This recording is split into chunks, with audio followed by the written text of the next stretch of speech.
California, the place we call home.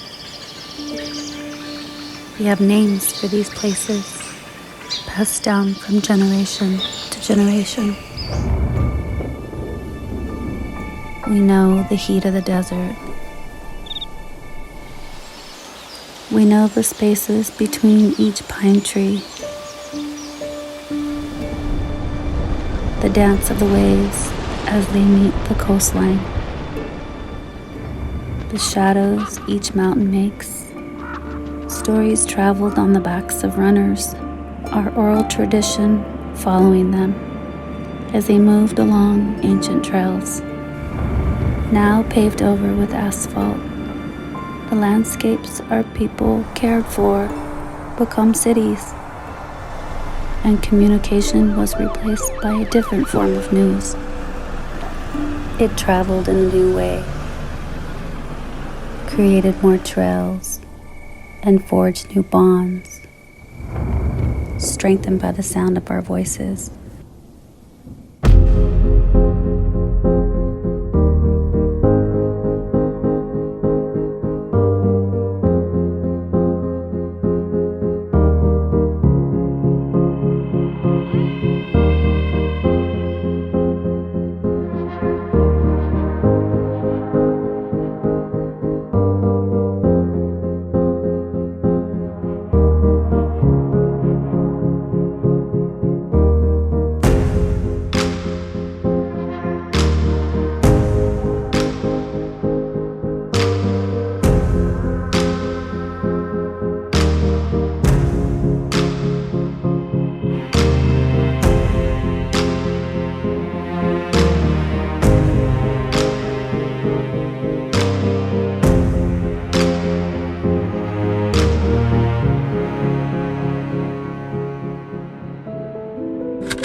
In the mid-'80s, California tribes were experiencing a cultural revival.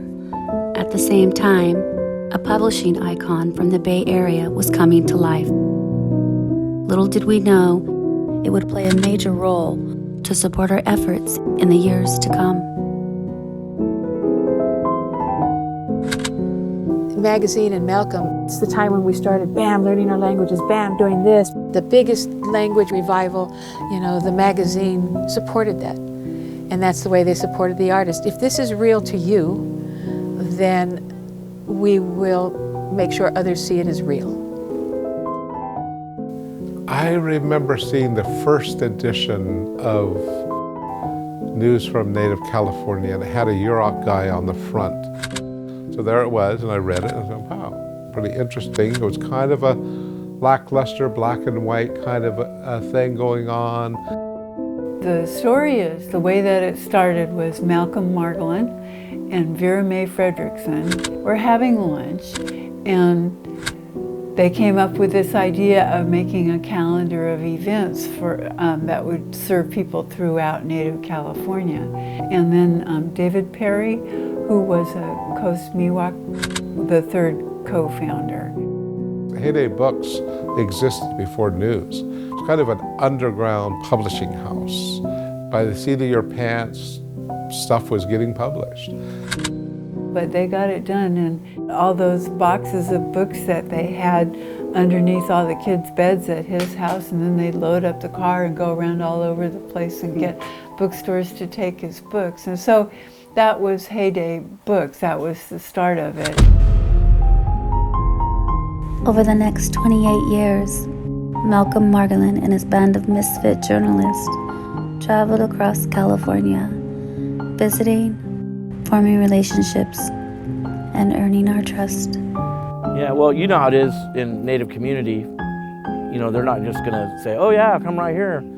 They're gonna check you out, kind of feel you out and see what you're all about first. Give you a chance. I mean, no one's necessarily gonna be rude to you, but they're gonna wanna see what you're about. And I think Malcolm is a very genuine person. So when I first saw Malcolm on the reservation here, Malcolm is a listener. He knows how to listen. The majority of these dolls that I have up here are made by Vivian Snyder. lives up on the Hoopa Reservation. And she gave me this one, and guess who that is? It's Malcolm. She made, I think, maybe 3 or 4 of them. My mother got the magazines when they first came out, but she also was the person who introduced me to Malcolm Margolin. Then when he did write, when the first thing comes out, or the way he would talk about us, was beautiful and warm. I don't think it ever went romanticized, and it could have, but it didn't, because he was talking, and the authors were quite often us, and when he would talk about us, it was what we were actually doing. It's the time when we started, bam, learning our languages, bam, doing this, bam, you know, it changed. But then he saw the excitement of all that and the beauty of all that, and just eased right into that next wave of us. It allowed us to keep trusting him. I was fascinated by the first issues of News from Native California, and over time Malcolm began to show his sincerity by creating space, opening space, you know, publishing, providing the opportunities. So it was never about him. He was never trying to appropriate, being present, getting to know people as people, and the people were always more important. They were immersed in the people's lives. I think that might be the difference. And their observations were real clear. Their observations were who's doing something. He asked me to write an article on the Hoopa York Settlement Act, written on this little teeny square, you know, Macintosh. Later on, Janine came on. Parts of the magazine were starting to grow. The Heyday office was a lot more like a clubhouse than a publishing office, right? Like, there was an open door, there was a pot of coffee on. Lynn Risling would come down and visit. Julian Lang had an office there. Outside Malcolm's office, the big round wooden table, and just at any point you could just find people there. They would gravitate there. We were thinking more of ourselves as, you know, guerrilla reporters, I guess. Being in the office, and Malcolm would come in and be like, "That's it, everybody put your computers down, or we're going to a big time, like get in the car."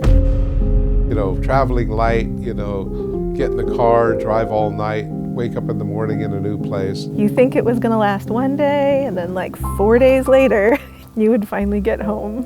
The rest of us were tagging along, making a magazine, and Malcolm was just out like seeing friends and learning about the world.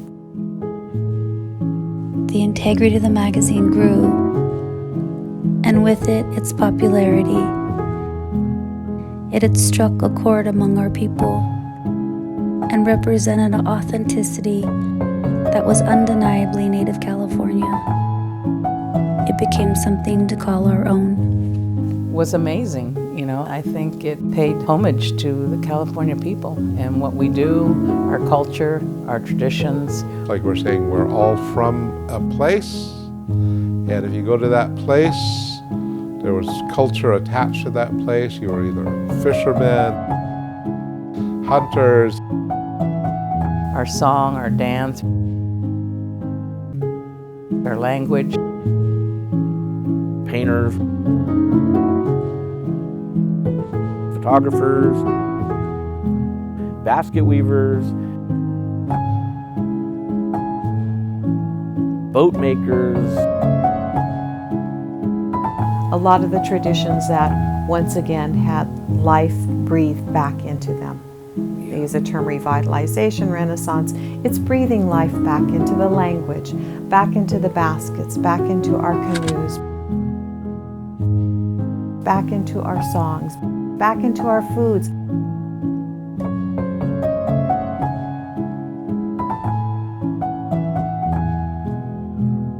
Back into our medicines. Go on and on and on, back into who we are as a people. We did not fall into their template. We weren't my fine feathered friends with their war bonnets and the teepees. You know, this is a really sensitive thing to say too. Here in California, you always had to confront that. The powwow community, because LA, Orange County, has the largest Native American population in the United States. But the majority are not California Indian. The majority of these people have not had a relationship to California Indians. this was one of that moment where we became elevated and we could hand it to them and say, see, we're still here. Over the years, the magazine went through several stages of growth, and in 2015, a new editor, one of our own, who would again revitalize the magazine, and for the first time would be based out of Southern California. I met Taria when I was the editor of news and she was a journalist at FNX. I think I knew on that first day that I wanted her to be the next editor.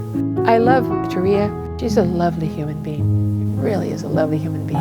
Having her in that position helped us down south too, because I think News from Native California, because it's produced in the Bay Area, but now she knows and recognizes the Southern culture, so she has the ability to enter into communities and balance it out.